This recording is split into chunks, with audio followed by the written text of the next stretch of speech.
bergabung bersama Cyber NASA. Assalamualaikum warahmatullahi wabarakatuh. Alhamdulillahirabbil Rabbi sholli sadri wa yassir amri wahlul 'uqdatam min lisani yafqahu qawli. Amma ba'du. Pertama-tama saya ucapkan terima kasih dan mohon maaf sekiranya mengganggu aktivitasnya pada hari ini. Perkenalkan, nama saya Taufik Hidayat, orang mengenal dengan Kibarlen atau yang dikenal sebagai inisiator salah satu golok terpanjang di Indonesia, bahkan apresiasi pernah diberikan dari Record Holder Republik yang berpusat di Amerika. Bapak, Ibu, rekan-rekan semua yang saya hormati, mohon kiranya izin saya mengklarifikasi fenomena yang terjadi di akhir-akhir ini di Desa Tanjung Siang, Kecamatan Tanjung Siang, Kabupaten Subang, terkait sepeninggalnya almarhum Pak Haji Suryana, Kades Tanjung Siang. Terjadi beberapa fenomena. Yang pertama, ada informasi akan diadakannya PAW, terus ada juga yang menyebutkan ini akan dilakukannya PJS atau pejabat sementara pengisi masa transisi.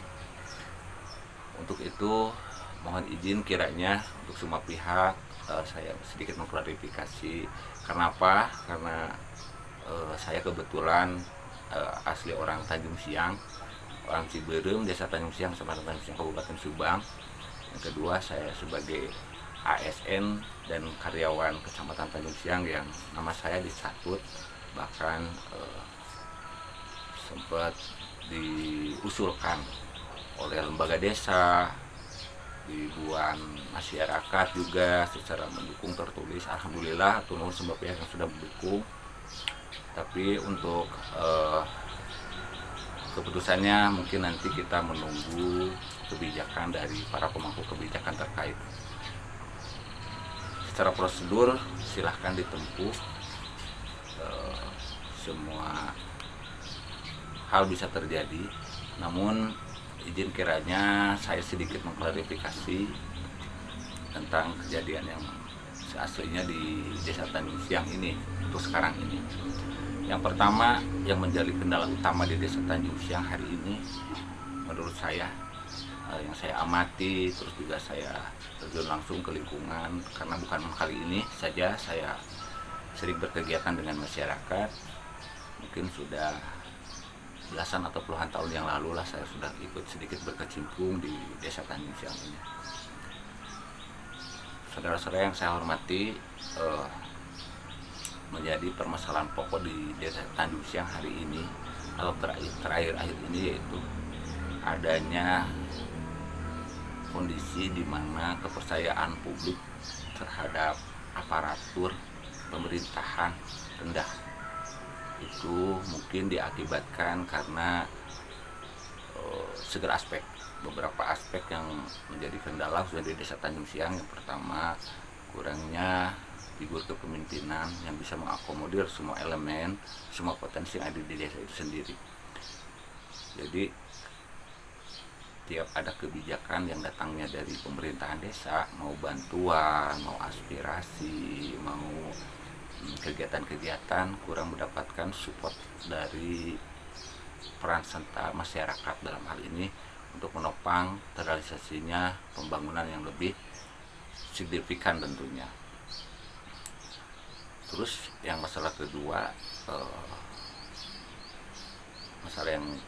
itu di Tanjung Siang itu dengan keragaman potensi yang ada, itu ya, saya sedikit menginformasikan Desa Tanjung Siang adalah desa yang cukup maju dengan keragaman potensi, baik potensi alam, potensi PAD, potensi UMKM, potensi keagamaan, terus potensi sosial kemasyarakatan, SDM-nya yang cukup tinggi, yaitu kurang lebih 6.000 jiwa. Ini menjadi modal utama Desa Tanjung Siang untuk membangun sebuah desa atau kawasan yang bisa cukup maju. Meskipun per hari ini keadaannya malah dianggap belum maksimal. Nah, untuk itu mohon kiranya kebijakan semua pihak bisa lebih terbuka gitu ya, membuka diri, sedikit berempati ya, dengan potensi yang banyak ini tapi belum memaksimalkan potensi tersebut.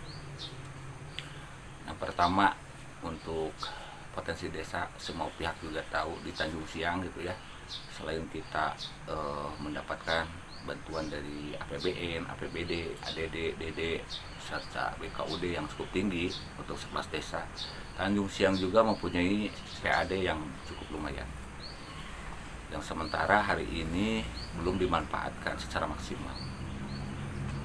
Jadi masyarakat belum merasakan PAD, khususnya contoh dari pasar desa aja, pasar desa Tanjung Siang gitu ya, masyarakat itu belum merasakan hal yang lebih bernilai. Padahal didirikannya pasar itu kurang lebih itu tahun 1970-an gitu ya.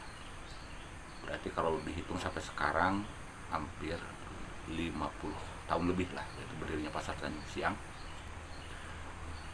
Imbasnya belum dirasakan sepenuhnya oleh warga Tanjung Siang itu sendiri. Sementara orang tua kita dulu membangun desa itu dengan full swadaya masyarakat gitu kan ya, aya menempikeun kaca paribasa nama alaan batu dipeprekan, dijual, dikibik, akhirnya ke ngabangun los-los di pasar itu sendiri. Tiap rumah, tiap kakak menyumbangkan hal-hal sumbangan lah akhirnya, baik materi, non material dan sebagainya, sampai berdirinya pasar tersebut. Tapi faktanya per hari ini berdirinya pasar belum dirasakan secara signifikan oleh masyarakat Tanjung Siang itu sendiri, baru dirasakan oleh segelintir orang. Untuk itu perkiranya ini sudah harus ditindaklanjuti melalui Perdes, melalui musyawarah desa, melibatkan semua aspek yang ada di desa, lembaga desa, tokoh masyarakat, tokoh agama, tokoh pemuda yang harus peka untuk hal ini gitu ya. Karena saya tuh beranggapan bagaimana kalau misalkan untuk PAD dari pasar itu sendiri misalkan dibuat perdesnya dengan persentase yang jelas, terus dimusyawarahkan seutuhnya oleh seluruh lapisan masyarakat, perwakilan tokoh agama, tokoh masyarakat tadi dengan lembaga desa. Misalkan contoh, saya tuh lebih ininya bagaimana kalau misalkan dari PAD pasar itu sendiri 50% itu dibagi 3 kategori, itu 50% yaitu untuk penataan lingkungan di tiap lembur atau di tiap RW. Misalkan hasil pasar minggu pertama untuk RW 1, minggu kedua untuk RW 2, minggu ketiga untuk RW 3, minggu ke-9 untuk RW 9, minggu ke-10 balik lagi ke RW 1. Jadi dana itu 50% bisa digunakan langsung oleh masyarakat. Yang pertama untuk prioritas pembangunan di tiap lembur, terus untuk santunan sosial, misalkan ada yang tiba-tiba ke rumah sakit, warga yang tidak mampu, atau ada orang yang tiba-tiba meninggal, itu kan sok bayang lah ke orangnya, lamun misalkan ayeuna meninggal ngantunkeun gitu nya, keur meuli padung oge boe sok pakpik-pak teu puguh, kasok kadang kadituna kateumleuhan we anu siap anu nguruskeun. Tah eta teh kadang menjadi solusi bersama, dan itu harus dikuatkan melalui tadi musyawarah desa, dan akhirnya nanti terlahirlah sebuah perdes. Jadi 50% untuk penataan di tiap lingkungan dengan prioritas-prioritas sosial yang ada di lingkungannya masing-masing tiap RW. Yang kedua itu 25% itu untuk pengelola. Pengelola ini biasa pengurus pasar, pengurus terminal, perangkat desa, terus di situ bisa lembaga desa bisa menikmati hal tersebut supaya untuk meningkatkan kinerja. Terus 25% lagi untuk kas desa atau kas pasar itu sendiri untuk cadangan renovasi. Terus bila perlu ada kegiatan non budgeter yang di luar ADD, DDBK dan sebagainya. Jadi desa itu mempunyai cadangan kas gitu. Jangan sampai dengan PAD yang tinggi, dengan bantuan yang tinggi, hari ini desa Tanjung Siang memiliki minus-minus atau kekurangan anggaran ini itu, bahkan secara pelaporan banyak dianggap yang masih harus dibereskan lah seperti itu. bukan hanya pasar, di Tanjung Siang juga punya 25 hektar lahan GG. Nah, ground government berarti ya. Jadi dia punya lahan GG kurang lebih 25 hektar ya, sehantar dari ujung perbatasan gunung atau kebun Manalangu sampai perbatasan desa Cimumat. Itu ya, sebanyak 25 hektar. Ini bisa dimanfaatkan juga oleh desa untuk menopang perekonomian masyarakat desa atau menjadi khas desa itu sendiri gitu. Yang selama ini menjadi hampir menjadi lahan tidur, artinya tuh tidak produktif. Apalagi sekarang kita melalui program-program pemerintah pusat, pemerintah daerah, kita itu harus meningkatkan produktivitas pangan, ketahanan pangan. Terus kita ada juga nanti program koperasi merah putih, ada BUMDes, berkaitan nanti dengan produsen, penyuplai kita ke MBG, makan bergizi gratis. Jadi kedepannya itu harus menjadi income masyarakat supaya terjadi sirkulasi ekonomi yang begitu tinggi, akhirnya meningkatkan kesejahteraan masyarakat. Dengan 25 hektar yang ada di menjadi lahan GG Desa Tanjung Siang, kalau sudah dimanfaatkan dengan baik gitu kan ya, pasarnya ada MBG, ada pasar tradisional dan sebagainya, itu akan menjadikan Desa Tanjung Siang menjadi salah satu peningkat pendapatan PAD tertinggi mungkin ya. Itu menjadi modal dasar. Terus juga ada beberapa lahan juga, kita lahan yang hari ini digunakan untuk pemanfaatan sosial yang lainnya, ada sekitar 40 bata di pinggir jalan Manalangu Cikembang yang dulu tuh bekas lahan pasar hewan. Terus juga kita juga ada yang hari ini menjadi lahan puskesmas Tanjung Siang, itu juga menjadi aset desa juga. Banyak lagi potensi-potensi yang lain, itu menjadikan Desa Tanjung Siang itu mempunyai potensi yang besar untuk berkembang bahkan maju. Potensi yang ketiga di Tanjung Siang itu potensi UMKM, home industrinya, gitu. Kita kenal ada Golok Barlen, ada Golok Cikadu, Golok Tanjung Siang, Ayah Seeng Tanjung Cikembang, Ayah Kasur Manalangu Cikembang, terus potensi ukir di Tanjung yang sudah bukan hanya di Tanjung Siang, bukan hanya di Subang, bahkan potensi UMKM kita sudah merambah ke seluruh pelosok Indonesia. Bahkan beberapa kali juga kita sering, karena saya bergerak langsung di bidang UMKM khususnya Golok, itu kita alhamdulillah sudah membuka pasar sampai ke luar negeri gitu ya. Kebetulan pernah dikunjungi juga dari 20 negara, berbagai kalangan, para akademisi, para pemerhati sejarah, budaya, ekonomi dan sebagainya, alhamdulillah sudah sering itu berkunjung ke Tanjung Siang. Terus dengan jumlah potensi warganya yang lebih dari 6.000 jiwa, itu menjadi kekuatan Desa Tanjung Siang untuk lebih maju. Potensi lainnya, Tanjung Siang itu menjadi pusat pendidikan, karena di sini ada sekolah SMP Negeri 1 Tanjung Siang, ada Alia, ada MTS, banyaklah sekolah-sekolah di kita. Terus juga sekolah-sekolah swasta yang berkaitan dengan pondok pesantren dan sebagainya. Tanjung Siang juga mempunyai potensi pusat keagamaan tertua melalui Pasirnaan, pondok pesantren yang dulu sempat redup. Di pusat Pasirnaan hari ini alhamdulillah sudah kembali bangkit gitu ya, kembali bangkit, rebound. Itu Pasirnaan rebound di Pasirnaan Pusat itu tahun 2021-an. Kebetulan saya ikut terlibat langsung di sana.